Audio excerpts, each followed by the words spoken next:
बढ़ते हैं आज की टॉप 10 अपडेट्स की तरफ। सबसे पहली अपडेट आ रही है भारत की multinational company Aditya Birla group को लेकर। दरअसल न्यूज आ रही है कि आदित्य बिरला ग्रुप ने टोटल मार्केट कैपिटलाइजेशन में $100 बिलियन के मार्क को टच कर लिया है। आपकी जानकारी के लिए बता दूं कि आदित्य बिरला ग्रुप की presence cements, mutual funds, insurance, chemicals, mining, retail, textile, real estate, entertainment, pulp and fibres, telecommunications, renewable और हाउसिंग समेत कई सारे सेक्टर्स में है। एंड कंपनी न सिर्फ भारत बल्कि दुनिया के 36 देशों में प्रेजेंट है। आदित्य बिरला ग्रुप भारत की 4th कंपनी है जिसने $100 बिलियन की मार्केट कैप को अचीव किया है। उनसे पहले भारत के टाटा ग्रुप, रिलायंस इंडस्ट्री और अडानी ग्रुप ने $100 बिलियन की मार्केट कैपिटलाइजेशन को टच किया था। आपको शायद ये पता नहीं होगा कि आदित्य बिरला ग्रुप की स्थापना आज से 167 ईयर्स पहले 1857 में हुई थी और कंपनी हेडक्वार्टर्स देश की आर्थिक राजधानी मुंबई, महाराष्ट्र में है। इसके साथ ही आदित्य बिरला ग्रुप भारत में 24 हॉस्पिटल्स पे ऑपरेट करती है और कोविड-19 के समय कंपनी ने साल 2020 में पीएम केयर्स फंड में 500 करोड़ रुपीस की डोनेशन दी थी। आदित्य बिरला ग्रुप का $100 बिलियन की मार्केट कैपिटलाइजेशन को टच करना न सिर्फ कंपनी के लिए गुड न्यूज है बल्कि भारत के लिए भी ये बहुत ही बड़ी अचीवमेंट है, क्योंकि आदित्य बिरला ग्रुप का 50% रेवेन्यू भारत के बाहर से आता है। हमारी कंपनीज दूसरे देशों में जाकर जितना अच्छा करेंगी, देश की जीडीपी में उतना ही योगदान बढ़ेगा। आज की दूसरी अपडेट आ रही है टाटा मोटर्स को लेकर। आपको याद होगा टाटा ग्रुप ने यूके की जैगुआर लैंड रोवर कंपनी को एक्वायर किया था और आज ये दोनों luxury car brands Tata group की सब्सिडरी है। इनको लेकर न्यूज आ रही है कि टाटा ग्रुप ने फैसला किया है कि तमिलनाडु में जो टाटा मोटर्स का प्लांट है, अब वहाँ पर जैगुआर लैंड रोवर की भी कार्स मैन्युफैक्चर होंगी। अभी स्टार्टिंग में फिलहाल रेंज रोवर और रेंज रोवर स्पोर्ट्स मॉडल को भारत में मैन्युफैक्चर किया जाएगा।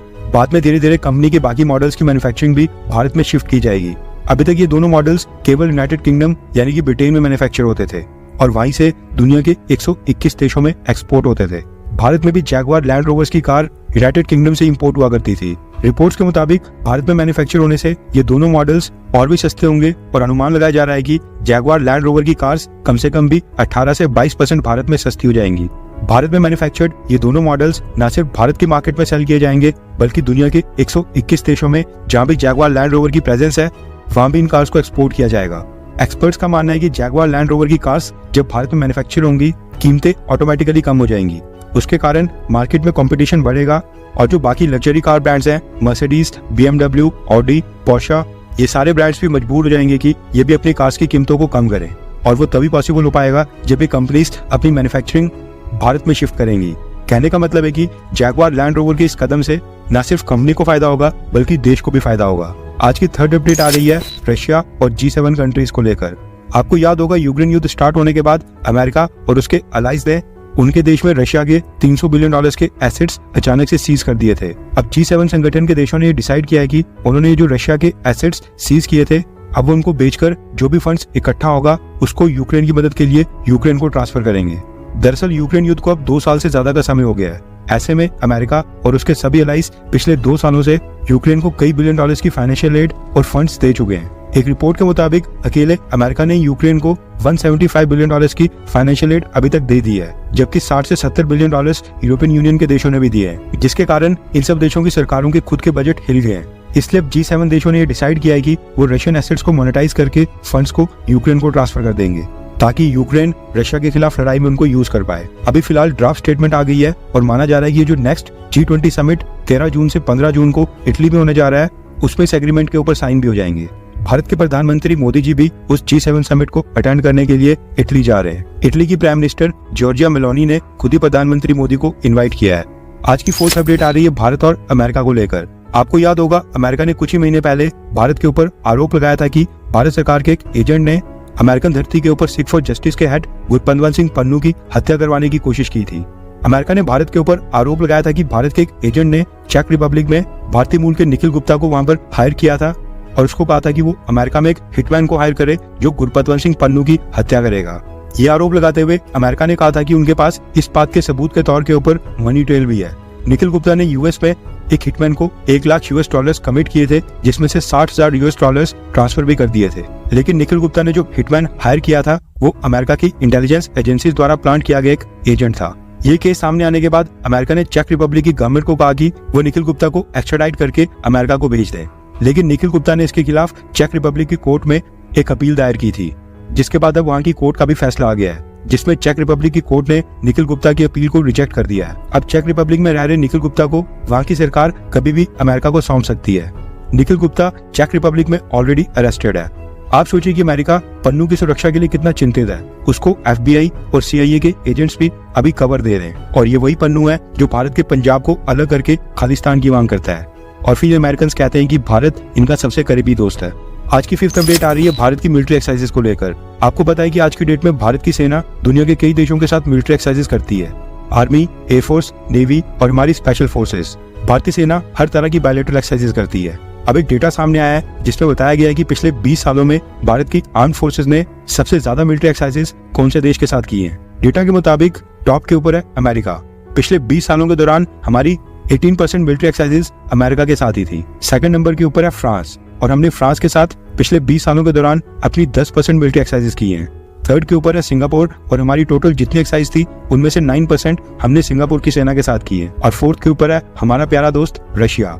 हमने टोटल में से 8% एक्सरसाइजेस रशिया की सेना के साथ की हैं। आज की 6th अपडेट आ रही है भारत फिलीपींस और कांग्रेस गवर्नमेंट को लेकर, जो कि साल 2004 से 2014 तक भारत में सत्ता में रही थी। आपको याद होगा भारत ने फिलीपींस को ब्रह्मोस मिसाइल्स बेची थी। अब इस डील को लेकर खबर आ रही है कि साल 2004 से 2014 के बीच कांग्रेस गवर्नमेंट ने फिलीपींस के साथ ब्रह्मोस मिसाइल की डील को रोका था। ऑप इंडिया की रिपोर्ट के मुताबिक लीक डॉक्यूमेंट से पता चला है कि ब्रह्मोस मिसाइल के एक्सपोर्ट से जुड़े डॉक्यूमेंट्स और फाइल्स को कांग्रेस की सरकार ने जानबूझकर लटकाया था। ब्रह्मोस की टीम का फिलीपींस का दौरा रोका गया था। फिलीपींस को ब्रह्मोस मिसाइल बेचने की पॉलिटिकल क्लियरेंस उस समय कांग्रेस गवर्नमेंट ने नहीं दी थी। इसके पीछे का कारण था कि कांग्रेस गवर्नमेंट इस बात से डर रही थी कि अगर भारत फिलीपींस को ब्रह्मोस मिसाइल्स बेचेगा तो इसे चाइना नाराज हो जाएगा, क्योंकि चाइना और फिलीपींस आपस में कट्टर दुश्मन है। दोनों का साउथ चाइना सी में मैरीटाइम बाउंड्री को लेकर कई दशकों पुराना डिस्प्यूट है। ये वाकई में चौंकाने वाला खुलासा है। कांग्रेस गवर्नमेंट चाइना से डर डर के विदेश नीति के फैसले लिया करती थी। आज की 7th अपडेट आ रही है भारत की मसाला कंपनीज को लेकर। आपको याद होगा आज से कुछ ही हफ्ते पहले हांगकांग और सिंगापुर ने भारत की 2 मसाला कंपनीज MDH और एवरेस्ट कंपनी के मसालों के ऊपर बैन लगाया था, और कहा था कि इन दोनों कंपनीज के मसालों में इथिलीन ऑक्साइड रिकमेंडेड से ज्यादा मात्रा में प्रेजेंट है, जिसके कारण ह्यूमन बॉडी में कैंसर सेल्स पैदा होते हैं। जैसे ये न्यूज आई उसके तुरंत बाद भारत की food regulator food safety and standards authority of India ने देश के सभी राज्यों और यूनियन टेरिटरीज में एक स्पेशल ड्राइव चलाई थी और अलग अलग कंपनीज के तकरीबन 300 से ज्यादा मसालों के सैंपल्स को कलेक्ट करके उनको टेस्टिंग के लिए भेज दिया था, जिनकी अब रिपोर्ट आ गई है। Food safety and standards authority of India ने बताया कि उनकी टेस्टिंग में MDH और एवरेस्ट के किसी भी सैंपल में इथिलीन ऑक्साइड के ट्रेसेस नहीं मिले हैं। यानी कि एक तरह से भारत की फूड रेगुलेटर ने इन दोनों कंपनीज को क्लियरेंस दे दी है। इसके साथ ही भारत के फूड रेगुलेटर्स ने कहा है कि ये सभी 300 सैंपल्स उनके द्वारा तय किए गए क्वालिटी एंड सेफ्टी पैरामीटर्स के ऊपर पूरी तरह से खरे उतरे हैं। इवन पेस्टिसाइड रेसिड्यू भी इन सारे सैंपल्स पर नहीं पाया गया है। खबर है कि एक स्पाइस बोर्ड का गठन किया गया था जिसने MDH और एवरेस्ट के मसालों को क्लियरेंस दे दी है। इनकी बिक्री के ऊपर अब भारत में किसी भी तरह की रोक नहीं लगेगी, न ही इनके एक्सपोर्ट्स के ऊपर। आज की 8th अपडेट आ रही है भारत के विदेश मंत्री डॉक्टर एच जयशंकर सर को लेकर। दरअसल पिछले कुछ हफ्तों से भारत में लोकसभा इलेक्शंस के दौरान वेस्टर्न देशों के मीडिया हाउसेस ने मोदी सरकार के ऊपर कई तरह के आरोप लगाए थे कि मोदी सरकार भारत में कई सारे ओपोजिशन लीडर्स को जेल में बंद कर रही है, रिलीजियस माइनॉरिटीज के ऊपर भारत में अत्याचार हो रहा है। इस तरह के आरोपों के ऊपर जयशंकर सर ने एक स्टेटमेंट दी है जिसमें उन्होंने कहा है कि जिस तरह से भारत के अंदर एक खान मार्केट गैंग है, ठीक उसी तरह से अंतर्राष्ट्रीय स्तर के ऊपर भी इंटरनेशनल खान मार्केट गैंग है।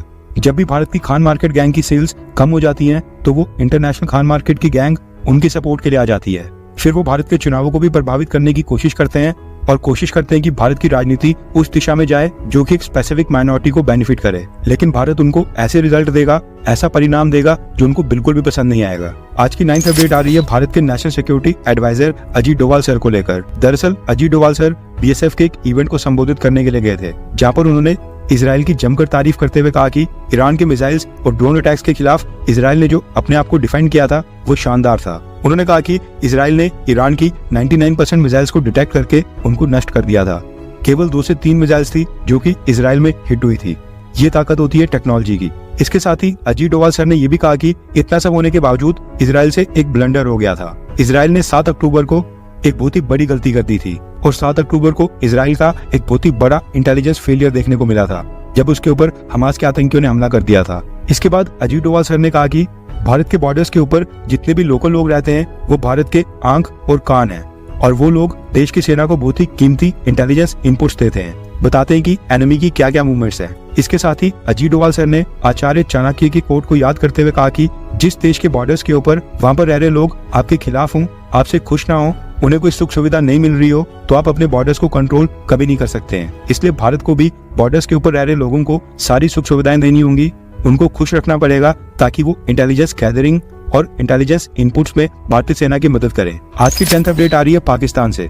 आपको याद होगा कुछ ही महीने पहले पाकिस्तान के खैबर पख्तूनवा में वहां पर चाइनीज इंजीनियर्स के ऊपर एक हमला हुआ था जिसमें 5 चाइनीज इंजीनियर्स की जान चली गई थी। चाइना के प्रेशर के सामने पाकिस्तान की सरकार झुक गई है एंड अब पाकिस्तान की सरकार ने 5 चाइनीज इंजीनियर्स की फैमिली को मुआवजा देने की घोषणा की है। टोटल $2.58 मिलियन चाइनीज इंजीनियर्स की फैमिली को दिए जाएंगे। पाकिस्तान की करेंसी में बात करें तो पाकिस्तान की सरकार एक चाइनीज इंजीनियर की फैमिली को अप्रोक्सीमेटली 14 करोड़ 33 लाख रुपए देगी।